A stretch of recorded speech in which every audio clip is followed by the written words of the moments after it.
everybody to Paul Hedderman's take on the 12 steps. This is not an AA meeting. It is being recorded. I'm going to start off with just a quick reading and then turn it over to Mr. Hedderman. The reading is on page 64, and it's the last paragraph, starting with resentment. So it reads, resentment is the #1 offender. It destroys more alcoholics than anything else. From it stem all forms of spiritual disease, for we have been not only mentally and physically ill, we have been spiritually sick. When the spiritual malady is overcome, we straighten out mentally and physically. In dealing with resentments, we set them on paper. We listed people, institutions, or principles with whom we were angry. We asked ourselves why we were angry. In most cases, it was found that our self-esteem, our pocketbooks, our ambitions, our personal relationships, including sex, were hurt or threatened. So we were sore, we were burned up. That's it, Paul. Thanks, Gary. Well, nice to see everybody. I don't want to fool around with the computer, but it tends to go less bright. So I can see everyone vaguely. Yeah, this is.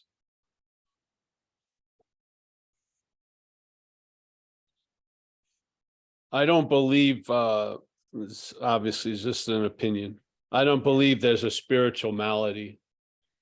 I believe it's a mental malady. And the spirit is just fine.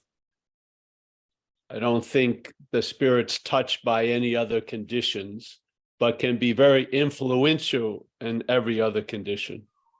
And I feel really the pivotal point of recovery is losing interest in self, which would be a mental state diminishing.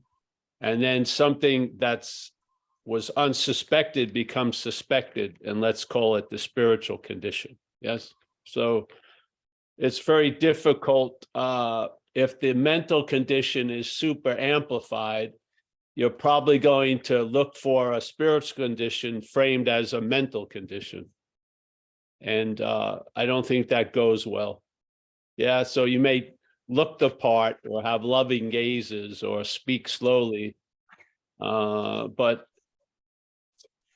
that's not capturing the spirit's condition as a body.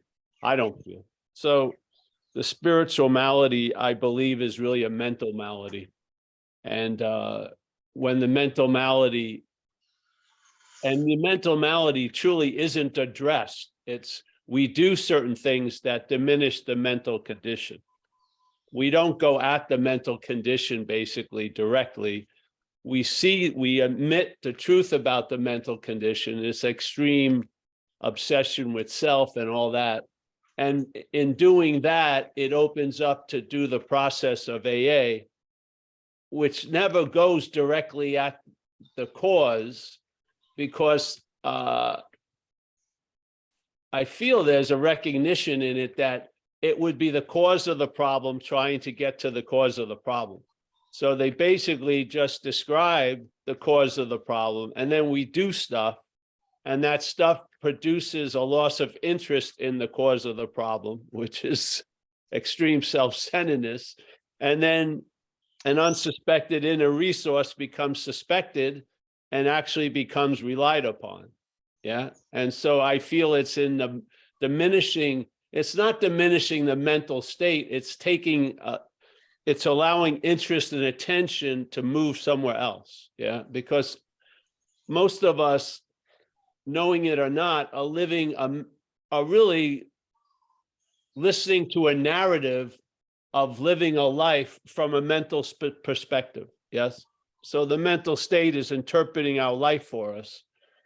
And we're living accordingly, so to speak, without knowing this unsuspected inner resource, which is our real condition, which is not of the body and of the mental. It's, let's say, of the spirit. So I don't think there needs to be an increased interest in the spirit. There needs to be a loss of interest in the mental. Yeah. Yeah. So, and I feel this is what AA does. And so resentment, which is beautiful when he says that, because it doesn't say our resentments. It says resentment is the number one offender.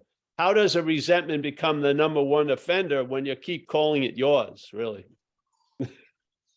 Your resentment can ruin your life, basically. I don't think the resentment has the ability to ruin a life. I don't. I believe if we take it to be ours, the power that we represent can ruin our lives. I do. Yeah. And I believe we are such an unsuspected inner resource that needs to be managed a lot better than the mental state can do.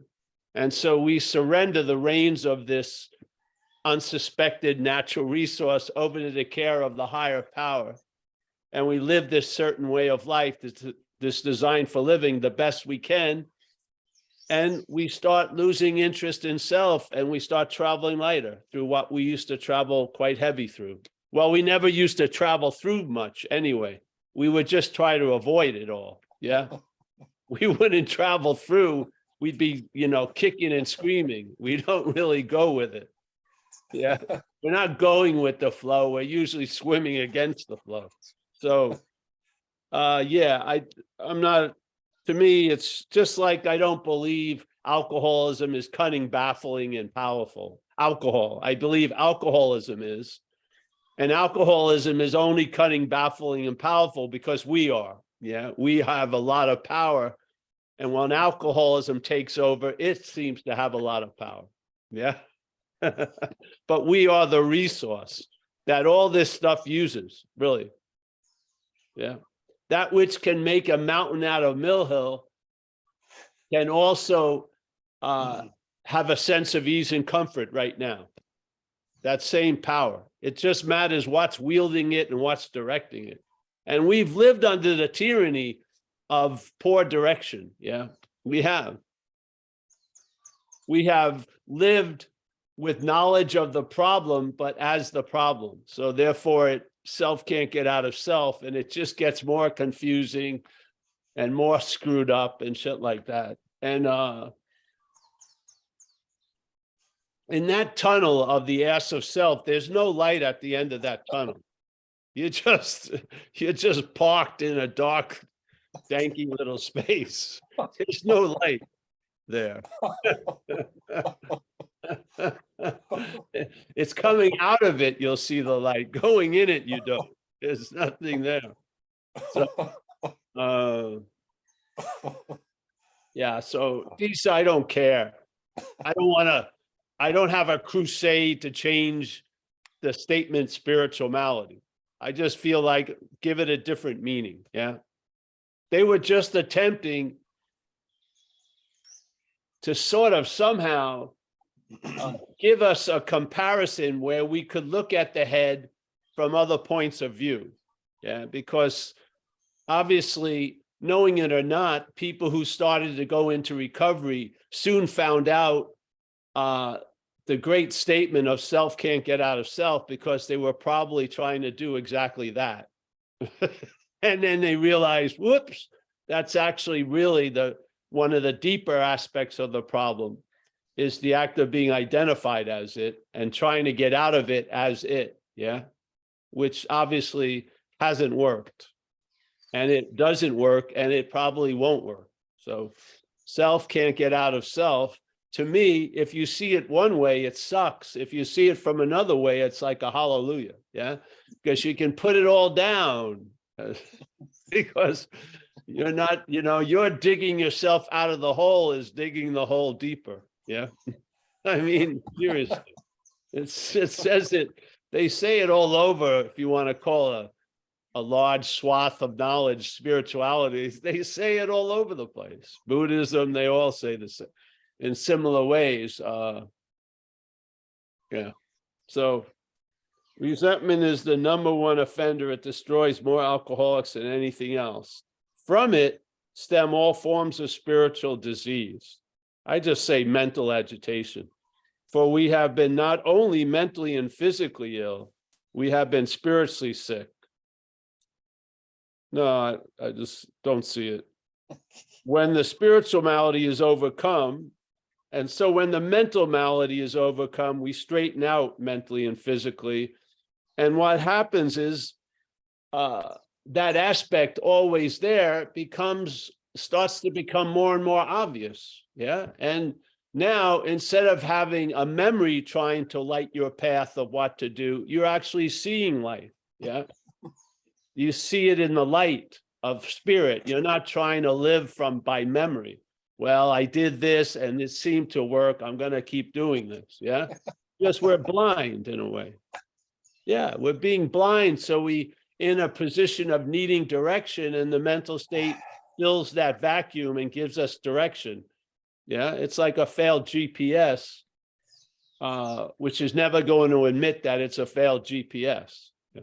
So, yeah, that's why we come here. And this isn't about a new take on the steps. It's a new take. It's just a take on the exact nature of the wrong. Yeah.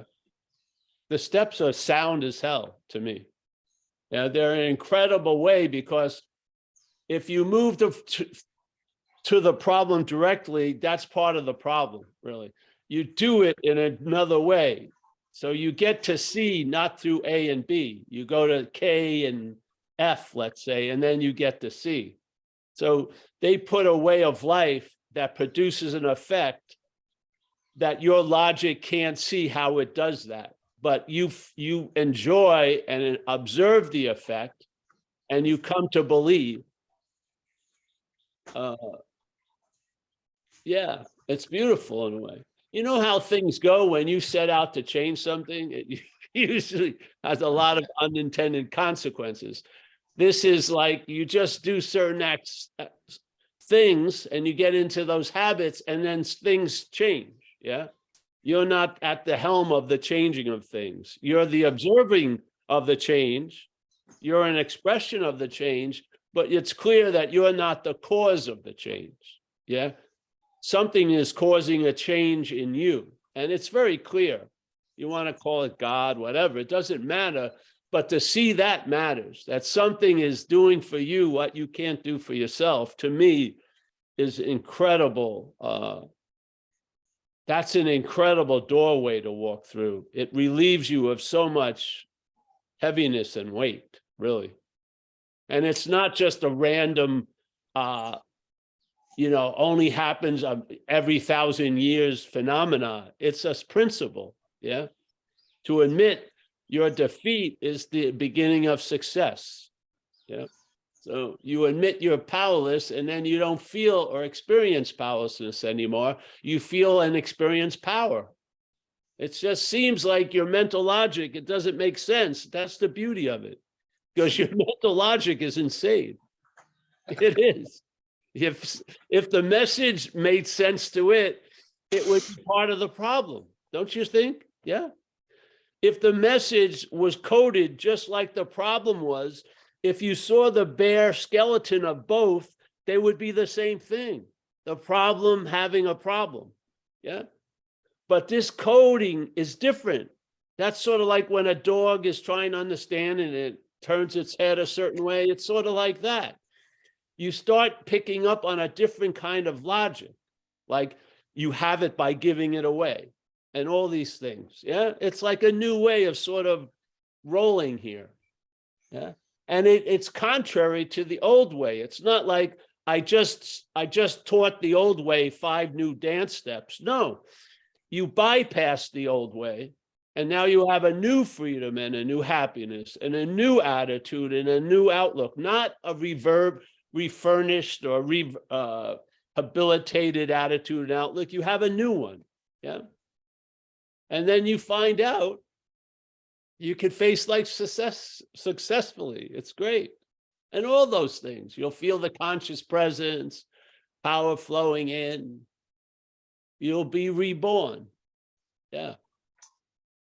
So this, our idea here is just to bring an understanding to the exact nature of the wrong that may lend itself to you going through the steps and the principles in this design for living. Yeah. And I feel like you'll be able to extract a lot more that's available if you have a clearer understanding of what's causing the obstruction, so to speak. Yeah, I do. Because why? Because that's how it happened with me. Yeah. It's that simple. I saw something as foreign to me, the possibility I could be free from it became really actively available, and so it has become. Yeah, the problem does not exist as me today. I may have a lot of problems, but that problem does not exist as me. Yeah, that's clear.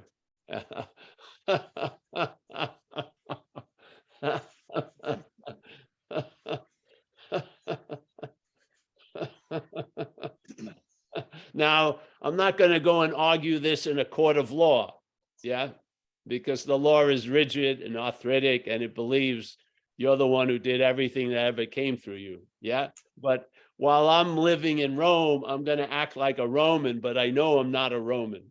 It's just that simple, yeah. I don't care how many Romans tell me I'm a Roman. I have a strong suspicion I'm not a Roman right now. That has served this life well. So just passing it on, and then not only passing on, we'll show up and support the entertaining of this idea. Yeah, if you want. Yeah, if you don't, far out. I hope you travel later. So, if it's doing, I could, whatever can bring about the result, I'm all for. Yeah. But you have to have a certain set of warnings that whatever you do, something's going to claim it and make you the doer of it all. And that is a form of bondage of self, knowing it or not. That is a form of bondage of self. The mental activity is going to claim whatever happens to you, and it's going to write a story that you had a lot to do with whatever happened to you. And you're going to be made out of it. You're going to be made a noun by claiming all these verbs of living. Yeah. And that noun can get rigid and arthritic and fucking stubborn. And the sap in that tree dries up. It still has the form, but it's not a living tree anymore. Yeah. Tell the truth. Yeah. Tell the truth about what your condition seems to be and see what flows in. Yeah. Have you been successful in changing your condition? Yes. Was it the condition you wanted to change into? No. Yeah. Yeah. You have the ability to change how you feel. But does all that ability and all that change lead into any directed growth? Probably not. Yeah. So turning one's will and life over to the care of something that can direct the change in your life and use it as a way of growth into a new condition, I don't think many of us are equipped with that. I don't think we're managerial quality in most cases. Maybe you think you can pull it off. Great, try, see what happens. I'm sure it's going to teach you sooner or later that it's failed. Yeah, I would hope soon it gets emphasized than later. Yeah, so you don't have to cause so much trouble in yourselves and others. Yeah. If you can't do no harm, do less harm. That's what I'm shooting for. You know what I mean? So, yeah, thank you so much for this opportunity to spend time with people and share this space and these ideas. Yeah, thank you. All right, Kerry. All right, Paul. Yeah, I think the Dalai Lama one time was giving a speech, right? And he just walks on the stage. He walks on the stage and says, don't hurt people. And then he walked off and people are just sitting there. And then he walks back out and says, yeah, no, he said, no, help. What did I say? No, I already messed it up, Paul. He said, help people, and then walked off. Then he came back and said, if you can't help them, yeah, don't hurt them. Yeah. Anyway, yeah. People have realized that they've got to lower the goals of the targets. Oh, man. We're not No. like, yeah, we got to sort of, hey, yeah. I have low I don't even want to talk right now, but I want someone else anybody wants to comment or ask a question, please feel free. Looks like Warren, come on in, Warren. Can I say one thing first, Warren? Please. A lot of times in the book, it says resentment. A lot of times when we're talking about it, it's my resentment. You don't see that?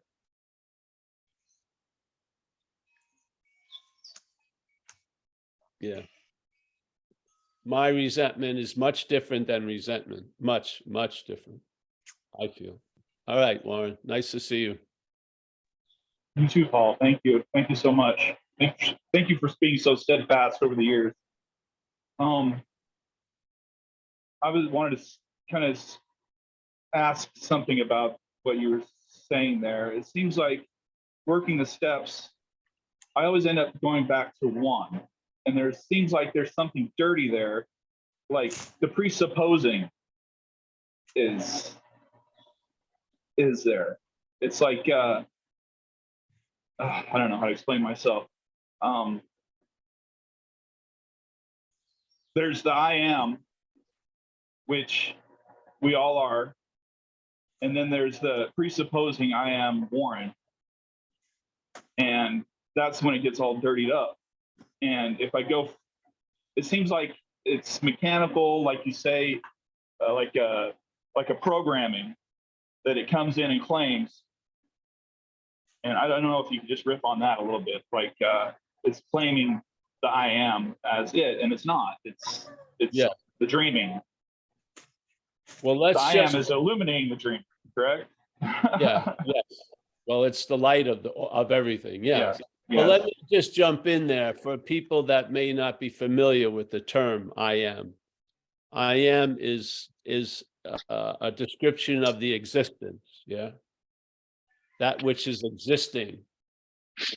They give it a title or a name just as a way of pointing. It's not a clear description, which is I am. So we're all on. Yeah, without us remembering who turned us on. Yeah, we're all on. And that I am and then there's a sense or a consciousness, and we're conscious of that I am. And what the head has done, it's used that constant reminder of I am to imply it's Paul that's being constantly reminded of. So it's I am Paul. So the I am is the existence, and then Paul becomes an interpretation of that existence called I am Paul. Yeah. And then the mental state develops that story of Paul on and on and on. And it leads to an addiction, truly. The mental state falls into an addiction with this ideation called Paul. Yet when what's allowing you to feel like you are Paul is the I am, it's the existence, yeah? And the existence has no name, it just is, yeah? The mental state uses that to fill up the name called Paul with some sense or a feeling, which verifies that we are Paul. So the I am, that feeling of existence, is being used to verify that Paul is what's existing. Yeah. Yeah. But this is like in AA, you just need to see that maybe there was or is a Paul, whatever, but really what's being referred to all day and remembered is an image, a mental image of Paul. Yes. And that mental image of Paul definitely does not know how to swim with the flow. It's more like a log floating around on it. So, and it disguises, it's the system disguises its failure and blames it on Paul. Yeah, so Paul, or Jim, or Warren. And there becomes an extreme obsession over this idea, and it's gone off the rails. Yeah. And one of the ways it looks like when it goes off the rails is alcoholism and addiction. Yes. So it's an extreme version of obsession with self leads us to a whole realm of addictions, which is really self trying to get out of self. So through drugs, food, sex, money, whatever. And obviously they all fail because they're rooted. The problem is looking for those things as a solution, not from the problem, but for the problem. Yeah. So Paul wants to get relief, but really the real relief is from Paul. Yeah. Yeah. And many of us have tried to get Paul relieved and have it stabilize, and it hasn't worked because the real relief is from Paul. It's not for Paul or as Paul. Yeah. That's what happens in AA. You lose interest in Paul and you gain interest in life, and you see what you can contribute to life instead of what you can take for Paul. And your whole attitude and outlook can change because the premise has changed. You're not starting from Paul anymore, or maybe you still are, but it's been quite weakened, and that unsuspected I am is now having more of an influence. Yeah, we call it the higher power. Some people would call it the Holy Spirit, but it's taking what the head used to take and make a lot of shit out of. It's now taking that same stuff and making different stuff out of it. Yeah. So now you look at people with some empathy instead of some derision and judgment. Yeah. So things start changing. And I think we're the better for it. And then other people are usually the better for it. Yeah. Yeah. So you don't have to worry about losing Paul. You never have been Paul. Yeah. You're going to appear to be one, Paul, and don't worry about it. It ain't going anywhere. The head's going to keep looking at life as Paul. Yeah. But you can instead of looking from Paul, you could sort of see through Paul and maybe not see only the way Paul sees, but to see in a larger way. Yeah. Instead of looking from Paul, seeing through Paul, and much more, let's say, panoramic, not myopic, can occur. Yeah. You would not believe how the interpretation changes. Instead of looking at a scene and only seeing you, if you could see like the space and the sky and everything, you would travel a lot lighter. And if everything's weighing on Paul and everything is so important, that obsession with that, when that loosens up, you travel lighter just naturally. Yeah, you do. It just, that added space goes a long way to counteract that self-centered claustrophobia, that being the marathon runner in the closet, it gets really fucking tight in there. When that opens up, and maybe you'll learn a lot about Paul, and maybe you'll see more and more you're not that. And then Paul's dominance on your view will become lesser, and you'll see a whole lot more. Yeah. There won't be more seeing. There's always been that awareness, but you'll be seeing more. And a lot of that you'll see is Paul, or ideas of Paul, and you can bring that to step 6 and 7 and really get Paul recycled. Yeah, you can put it in the chute and see what happens with it. Yeah.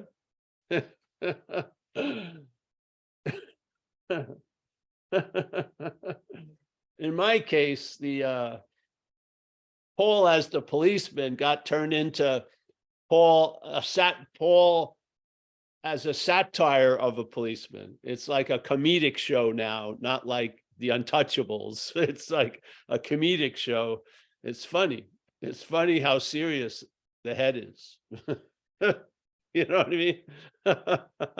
That person didn't recognize who I am. He just came right over, cut me off. How dare he? That used to motivate you to turn off at the next exit and follow the guy in the car for a while. End up getting arrested that day. Instead, it's just fucking you laughing in the car. I mean, which way do you want to go? I'll show him and then you're in jail. Yeah, you really showed him.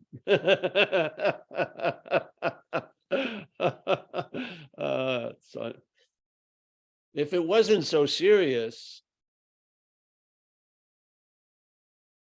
when taken seriously, it would be super funny when you don't take it seriously. Yeah. Yeah.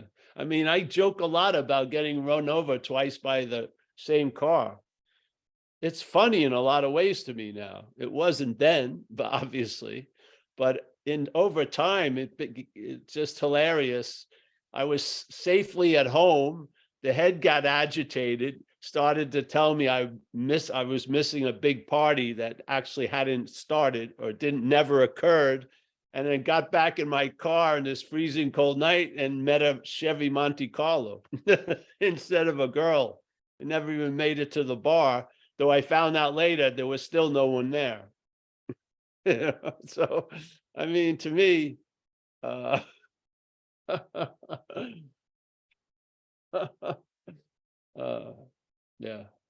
So I really hope it works for you, man. Just try it.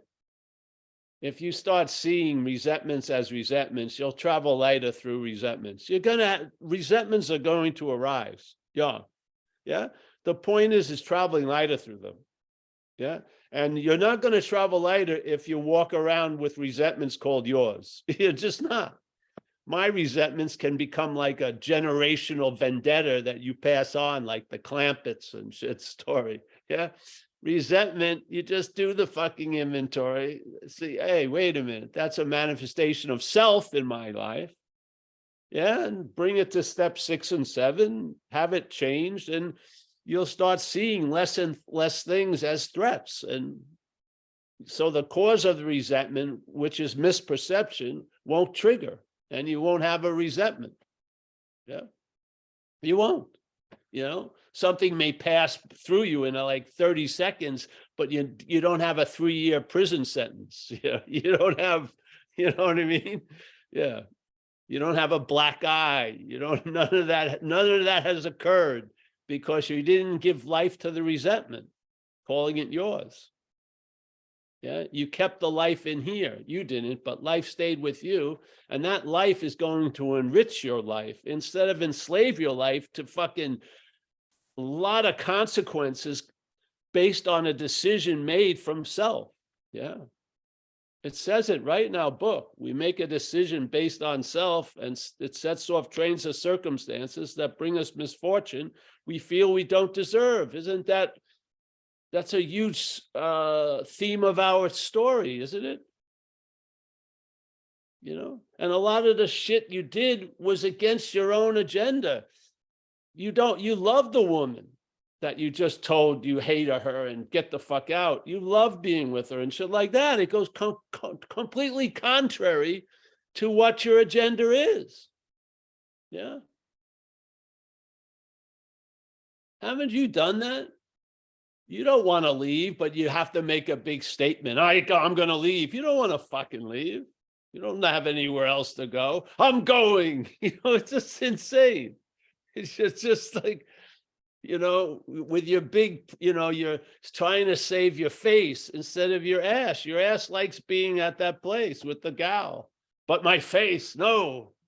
It's just like, have you lived for your face? Yes. Yeah. Did it really work out that well? No. Yeah. What is the face? What is that pride? It's self. Self is what has defeated us through many forms of manifestation. We're going to look at the common ones. Just do an inventory with that attitude. The common ones are resentment, fear, mostly anxiety, really, and harming other people in the pursuit of what you want. If that's a habit that I'm in, yeah, you can stop calling them your habits, because they're the habits of self, and self has defeated you by those habits. Yeah.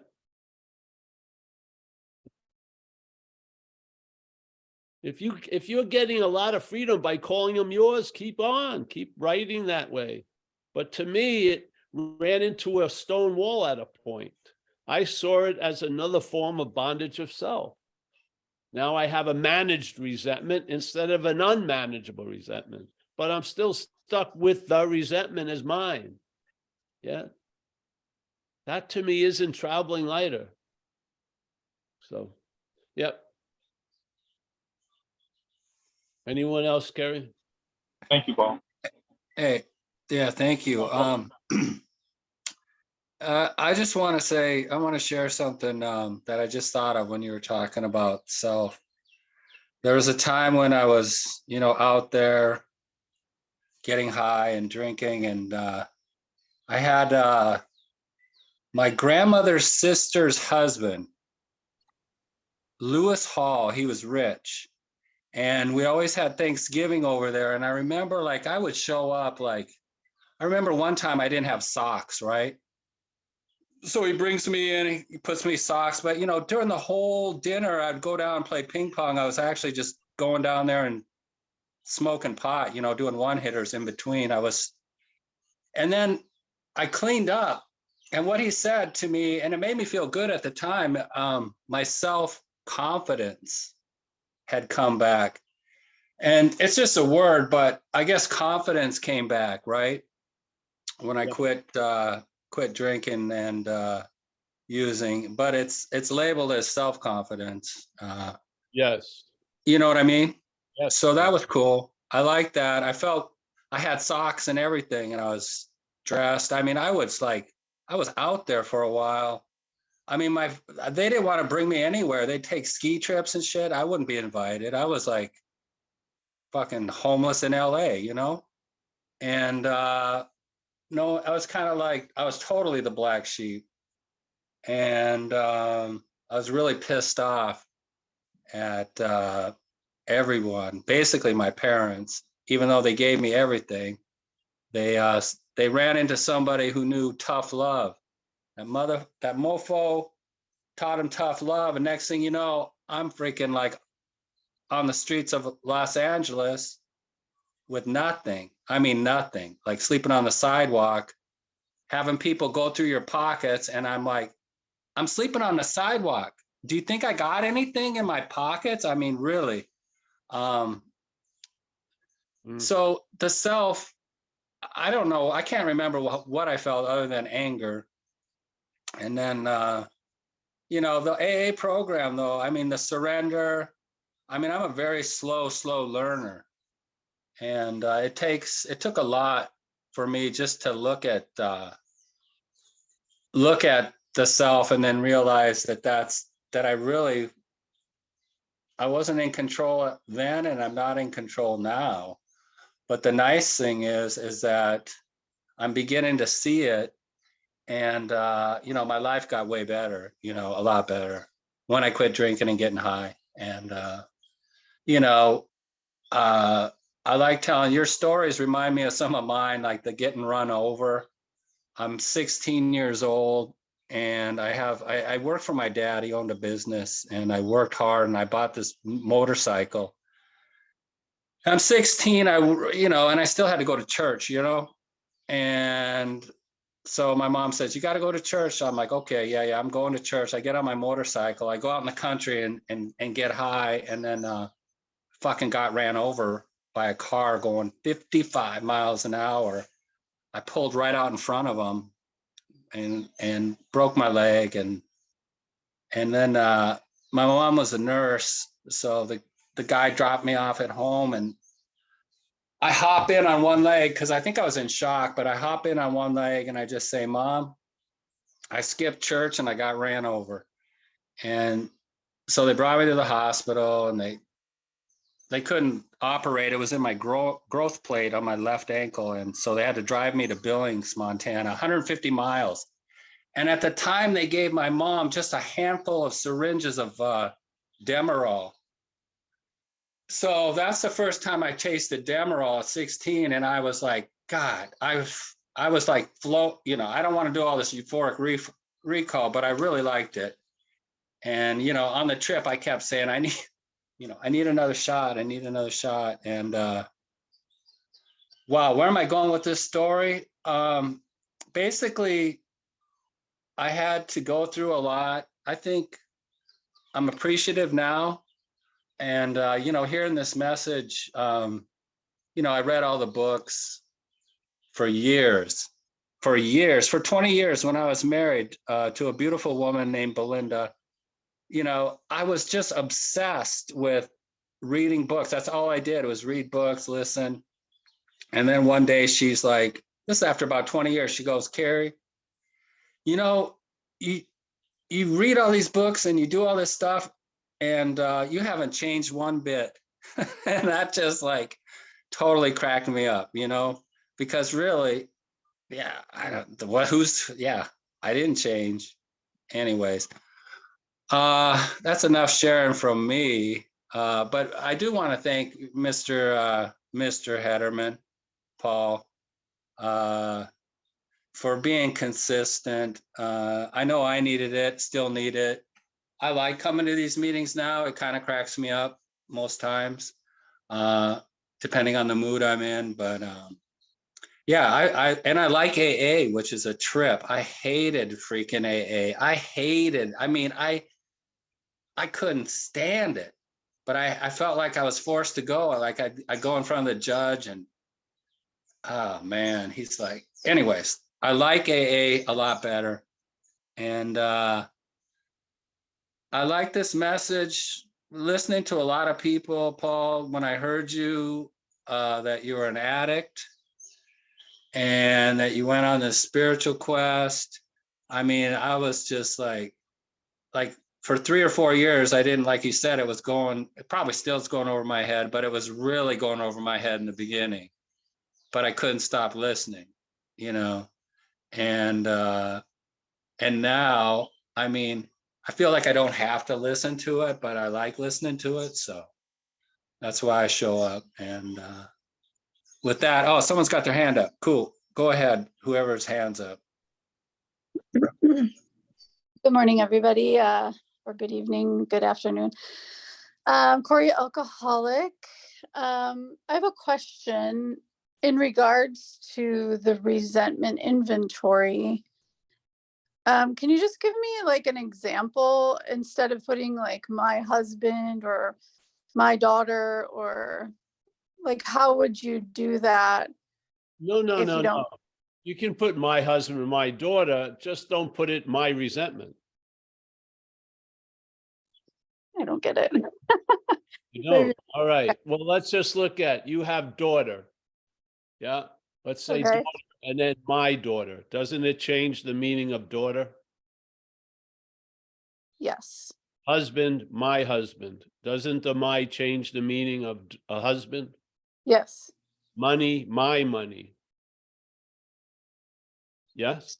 So you would still put the person's name in the resentment? Yes. Okay. What we're trying to capture is the transfer of meaning. So resentment, my resentment, completely different. Let's say money. I want everyone here to have a lot of money, but I don't want any of you to have any of my money. Yeah. So the my changed the meaning of money, doesn't it? Right. So the my changes the meaning of resentment. It gives life to the resentment. We breathe life into the resentment by calling it my resentment. Yeah. We breathe meaning into money by calling it my money. When there's children, there's going to be a different attention to the my child. Yeah. My gives meaning to things. Yeah. Now we're giving meaning to husband, this and that. That's all great. But the meaning that's been given to resentment is giving life to the resentment to affect us. Yeah. So now you have the resentment, and now the resentment has you. Yeah. So you're walking around with tons of resentments that you're actually giving life to by calling them yours. They would have died on the vine already. Yeah. Something happens, it's usually forgotten in 20 minutes or something like that. You put my in front of it, you go over it, over it, over it, over it, and you feed it and you give attention and interest to it. It becomes part of the bondage of self. Yeah. This is the importance of it. So put my wife, I don't care. I'm talking about the manifestations of self in the inventory: resentment, fear. So instead of, all right, my wife, my job, my career, fear, not my fear. Resentment, not my resentment. Yeah.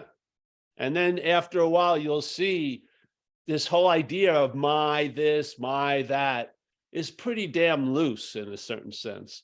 But so much meaning has transferred from whatever you are through this idea of my to that which comes after. Yeah. So you see it. You own a resentment, it owns you. You own a thought. Let's say thoughts are happening. This is my thought. Usually a thought that can ruin your day is accompanied with the word my. It's just that simple. You're a source of power. I'm a source of power. That power is being directed, and most of the time it's being directed by the mental state. And we're suffering the consequences of the meaning given to everything in this life from us through the mental state. Yeah. This is what I see. So, wife, you don't have to say my wife, daughter. It's obviously, yeah. You're not going over someone else's daughter in Somalia with the inventory. Yeah, you can just say daughter, wife. But we want to see the same treatment for resentment, fear, and harms done to others. Why are we walking around claiming the manifestations of self when those manifestations is how self has defeated us? It's just mind-boggling to me. It's mind-boggling. We're walking around unbeknownst to us, relying on that which has defeated us by being identified with its manifestations. It just blows my mind, truly, truly. Yeah. Once you see it, it will start blowing your mind. It will. And I believe if you show up here, you're going to see it sooner or later. Yeah. And it's going to blow your mind. It is.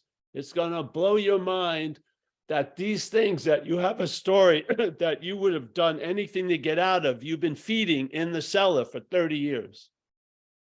Yeah. Yeah. And then tell the truth finally. Tell the truth, actually, what's going on. I don't mean I moved this from the counter to the stove. I'm talking about how things are living in a subjective experience. What is the role we're in? We're giving everything the meaning it has. That's a pretty damn big role. Wouldn't it behoove us to have some kind of understanding or knowledge about that role? Because it's throwing a lot of weight around. It is. It's going to set off consequences that are probably going to bring you misfortune, and you're going to have an attitude that you don't feel like you deserve it. Yeah. And this shit's going to eat you up. Just that's why it says resentment is the #1 offender, because people dwell on it. The mental state dwells on it and then causes reactions. And maybe you take out the resentment on someone who had nothing to do with the fucking situation that brought about the resentment. Like your significant other, because we're cowards and we won't do it to a fucking stranger. So you take out your insane fucking grief and shit, grievance on them, which they have absolutely no position of deserving it. Yes? Yes, yes. Like it or not, you throw a lot of power around, and something is directing that power, and you're suffering the consequences or enjoying the consequences of what's directing that power. To me, there is a better way. Instead of trusting finite self to direct that power, which most of us have been, we're trusting the infinite to direct that power. And then just tell the truth about the fruit and you'll recognize the tree. Yeah. This isn't rocket science. It's about you'll feel different. You'll live different. You'll travel lighter. Yeah. Yeah. Simple word my has a lot of connotation, really, a huge amount. Because this is a subjective experience. Don't you get this? We get it? It's subjective. The way you seem to be is how you see things right now. Yeah. You don't see anything. You see them how you see them. You give it the meaning. The car does not have a meaning of being a car. It doesn't. You do. You give it the meaning. We give everything all the meaning it has. What? Look at your life. That which has been directing that event, has it done well? I don't feel it. I did not feel like I was managerial quality. Yeah, so that's how I would do the inventory. Husband, wife, you don't have to have the word my, and please don't have the feeling that the resentments are yours. Read page 62, third paragraph. Being convinced, self manifested in various ways is what has defeated us. I believe we are the us, and there's something called self, which is foreign to us. Yeah. If you are convinced of that, we are now going to look at its, meaning self's common manifestations. The next paragraph is resentment. So we are doing an inventory on the manifestations of self in our life, with the hopes that we will get our life back instead of living an interpretation of our life from the point of view of self. It's just that simple. Yeah. We can't do it on our own, so we ask this higher power to do it for us, to help us. And we make a commitment, a day at a time, to follow these simple designs for living and principles to the best of our ability, and that process will happen. We will lose interest in self, and we will gain interest in living. And we will be directed by the higher power more than we're directed by self. It's that simple. Yeah. And our life will show the difference. And you'll come to a conclusion based on the fruit of that tree. Yeah. I've been sober now 35 years. I mean, the only rotten apples in that bunch has because I didn't put it to use, basically. Everything has been quite valuable in this experience. Yeah. Yeah. So yeah, that's how I would see it. Thank you. Yeah, you're welcome.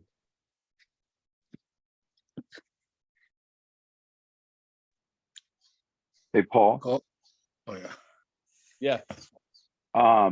First of all, I really want to thank you for this approach, because I've been owning all of this in and out of AA since, I don't know, the mid 80s. And you've just presented this in such a different way, where relinquishing ownership and listening to like Ramana Maharshi meditations about the I am.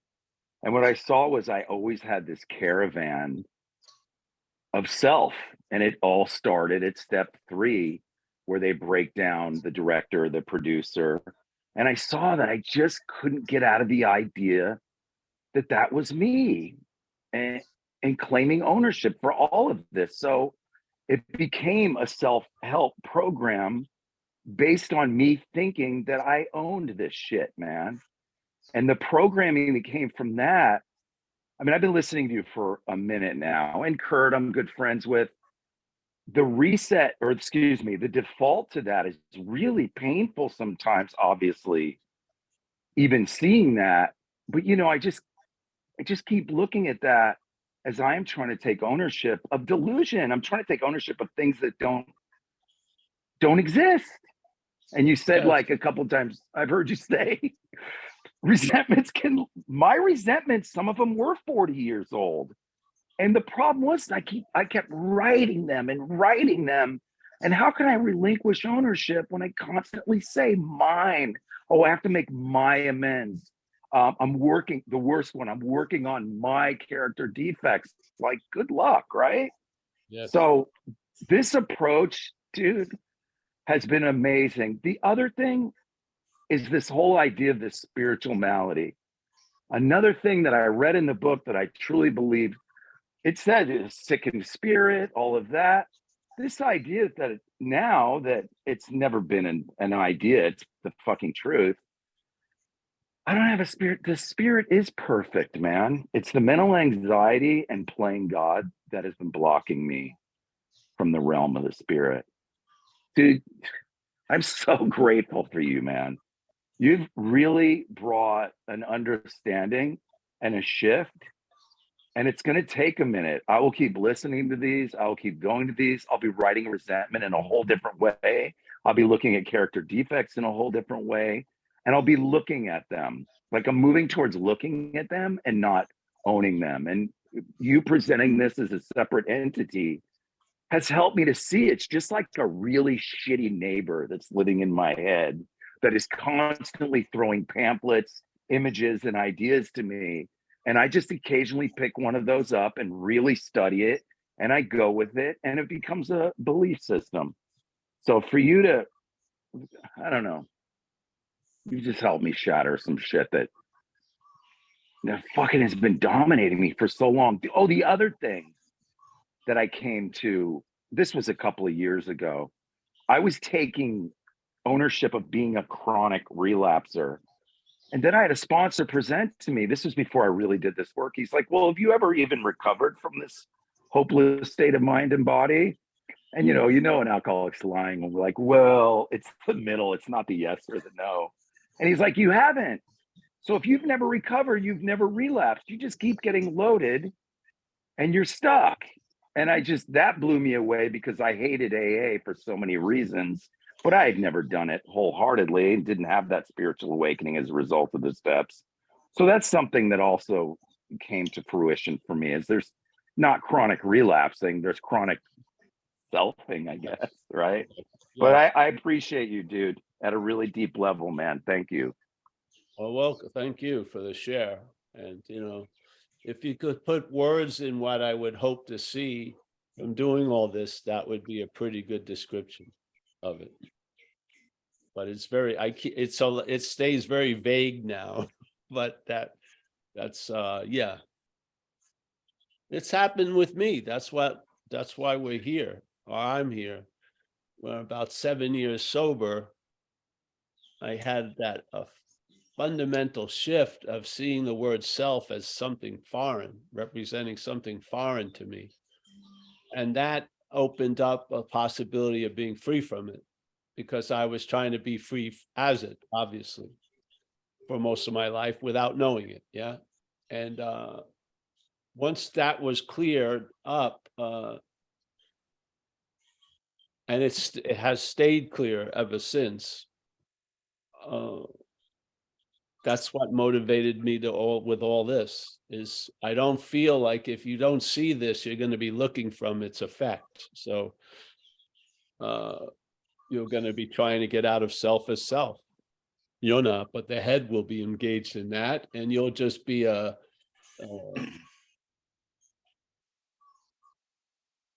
you'll just be going along with that experience. And I've had enough of that experience, to tell you the truth. And it's nice to experience life in a completely different way. Yeah. So, yeah, thank you. All right, thanks. Erica, go for it.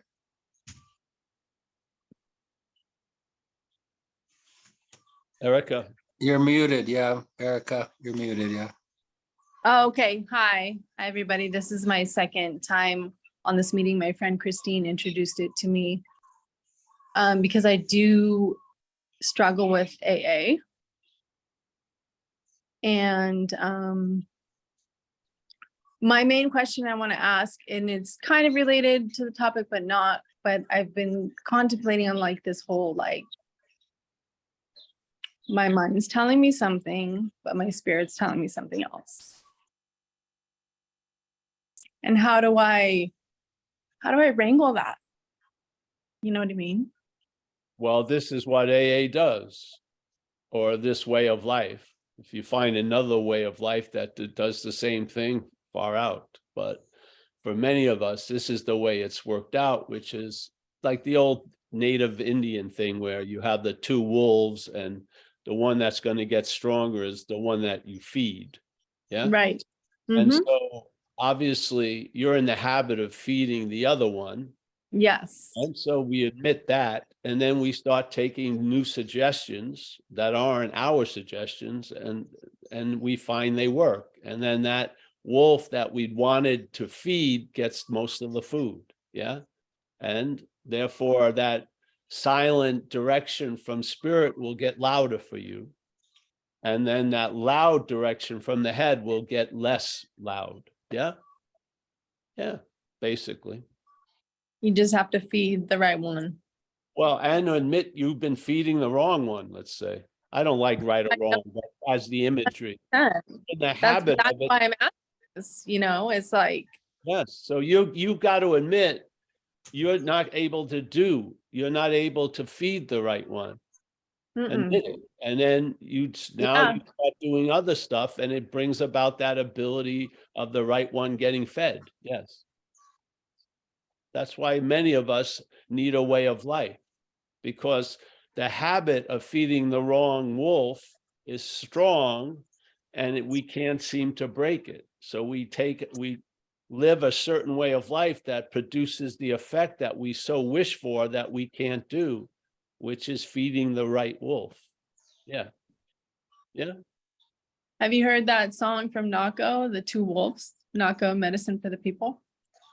No, I haven't. You have not. Oh, that it speaks to everything you're saying. There's two wolves, and which one will you feed? Yeah. Well, there you go. It's a nice imagery. You can see the two wolves as self and then the infinite, which is what we say. Perhaps there's a better way, trusting the infinite rather than finite self, or you could say feeding the infinite and not feeding finite self. You can Finite self. Right. I understand that. So basically, there's Yeah. as for the action figure, that it's a binary direction. It's either one way or the other way. As Jesus said, you can't serve two masters at the same time. Mm-hmm. So this is basically what happens. So we tell the truth about how fucked we are. Yeah. Yeah. And the dilemma of powerlessness. We would like it to be different, but it's not. Yeah. So we would like it to be different, but we can't accomplish that. So we admit that powerlessness, and then we do what we're told to do or suggested to do in recovery, and that those wishes get fulfilled. Yeah, without us not following our logic, because the logic is part of the problem. Yes, the problem is Absolutely. and the mental logic is of the mind's problem. Yeah. So basically, yeah. So this is, and you can see it, if you've ever been at a meeting before the meeting and somebody's new and they're got your ear and they've telling you for 15 minutes, they've taken my kids away. I got a court date, no place to live. And it's like, yeah, you're completely fucked. And then they go, well, what should I do? And you go to a meeting. That does not make sense to that mental logic that had that whole story. It doesn't. They think they have fucking things that they've got to deal with directly. But how we deal with shit is indirectly. Yeah. We go to the meeting. And guess what? If you keep going to the meeting, those other shit things usually work out. I've seen it happen thousands of times. The people who went out and tried to get that money, fucking, it doesn't work for them. They're still got the elephant in the room and they're fucking getting loaded. But the person who goes that other way, that goes contrary to that mental logic, they go to the meeting. If they keep doing that, I bet you things are going to get better for most people. Yes? So contrary to the normal logic. Yes, the normal logic is insane. Powerful phrase. It's insane. It is. So, yeah. And this AA, if you're a real addict and a real alcoholic, I'm not in any position to diagnose anybody. But if you are a real addict and real alcoholic, it's not like, oh, I'm going to try a way of life. You need a way of life because Right. the old habit is going to show its ugly head probably, and you're going to feed the old fucking wolf, let's say. Right. So this is a way of life, so that habit gets corrected, and now you're in the habit of being sober. Yeah. So instead of the habit of following what your head says all the time. Yeah. And for some of us, we need a way of life, and we need a way of life to express and and to really, which is desperately needed, the opportunities to be of service. Yeah. Because the habit that we're in is a very small orbit around this idea of Paul, and our interest and attention is sort of stuck in that orbit. It needs to be pulled out into light.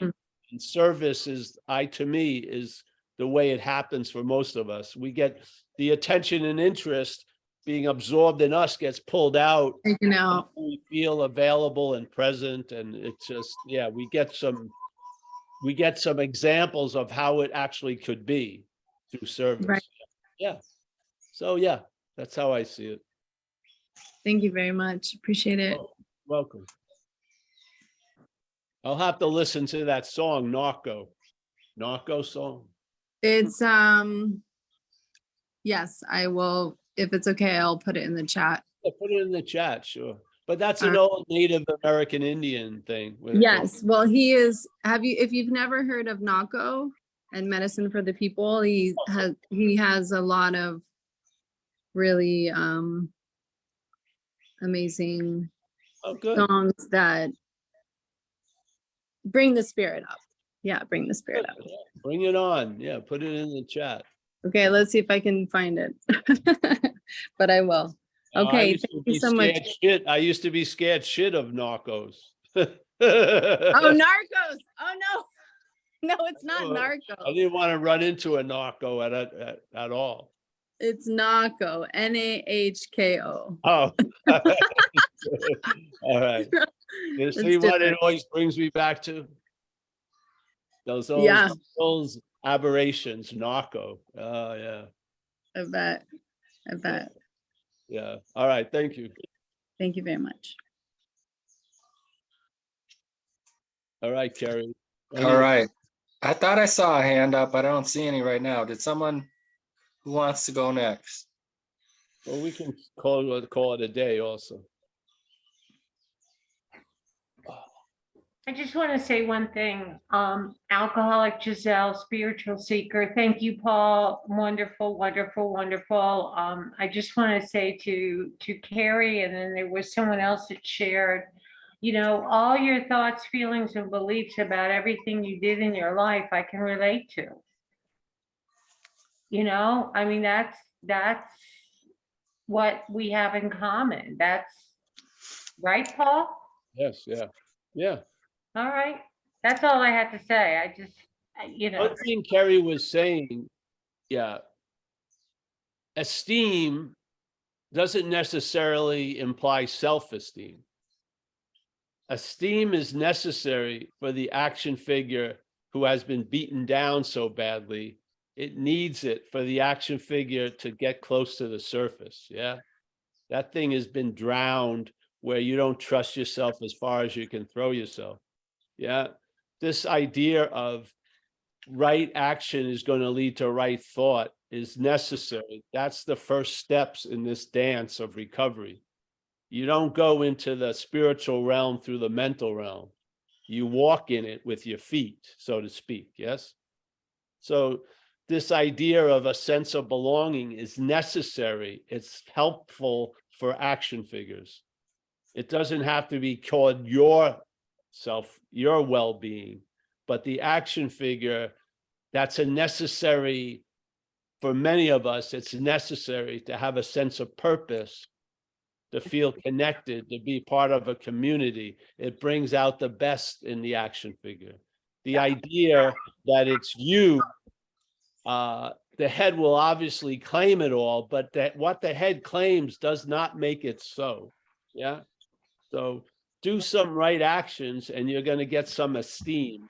And that esteem is going to probably make you happier to go to your next meeting of AA, and so on and so forth. So this program has two fountains. It feeds the action figure, yeah, and it irrigates everything else with the spirit. Yeah. Yeah. It's I have not like starve the action figure and feed the spirit. No, the action figure needs certain things. It's nice if it has a shelter, yeah, and it has food, and it has some health and stuff like that. Yes. So this idea, well, is that self? No, it isn't self. There's never been a self. It's an idea. Yeah. The idea gets attached to things, and then there's a meaning given to those things from that idea. The esteem is necessary. Yeah. If you feel like shit, do something for someone. Yes? Yeah. Yes. I have a friend, Don Majors. I don't know if you know him, but anyway, he says you can't fix your mind with your mind. You have to fix it with your feet. Yes, yes. And it's not even, you're not going to fix it. You're going to allow Yes, something to fix it. right. Yeah, yeah. We know very well that I hopefully you've gotten that in some level, you're not managerial quality. Yeah. It's important. Yeah. Yeah. Yeah. I know that big time now. Yes. So it was very important in this case to understand that. Very. Yeah. Yeah. So, all right. Thank you, Giselle. And let's say goodbye, eh, Kerry? Yeah, just Paul, you got another talk today, yeah? Yes, we have another talk at thank you. I forgot that.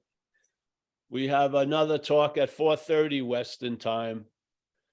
On another topic, but whatever comes out, and called non-duality. So there's at 4:30 Western Pacific time.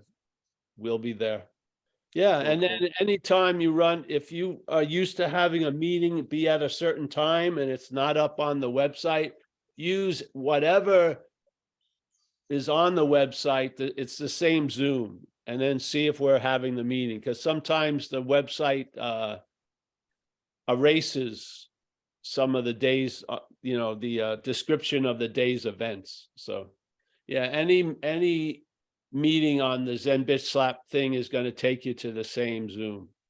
Yeah, has the same Zoom number, whatever. Yeah. Yeah. All right, Kerry, thank you so much for your service today, and it's always a pleasure to see you guys. Erica, thank you. We got Michael Stacy, the man behind the scenes. Yep. We got Daz. Nice to see you, Daz. Is this your first time here, Daz? Yes, it is. Yeah. Oh, welcome. Nice to see you. Thank you. Thank you. It's good to be here. You're welcome. Mickey, as always, the matriarch of Madeira. We got Kathy in Cleveland. Thank you, Kathy. She's absorbing it all. Jessica, England. Yes, I thought she was Scottish, but I was corrected. Yes, nice to see you, Jessica. She's on fire. Mia down in San Diego area. There she is. I know her plans are pointing north. Giselle in Las Vegas. Joseph C, as always, France. Sally, nice to see you in the UK. Walter, trucking around in his room in Amsterdam. Alex and Jacob. Yeah, I'll be over there, bro. We'll talk before. James Lebowski. John S, Florida. Is this Connie? Nice to see you. I think it was Corey or Connie. Nice. Thanks for your share and your question. Chris in Boston. Jay in Toronto. I think Roman.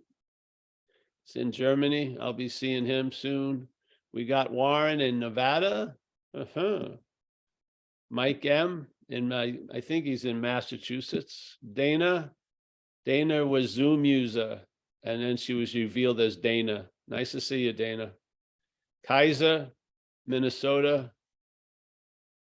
Let's see, I've got Kathleen M. Nice to see Kathleen. Christine in Kona, Grateful Dave, Jane G in Mill Valley.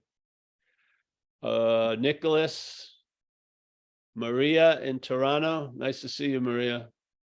Oliver in Berlin. Always a pleasure to see Oliver. If I missed you, I apologize. I hope to see you soon. Remember Rule 62, don't take yourself so seriously. Adios. Bye-bye. Thank you. Thanks, Paul.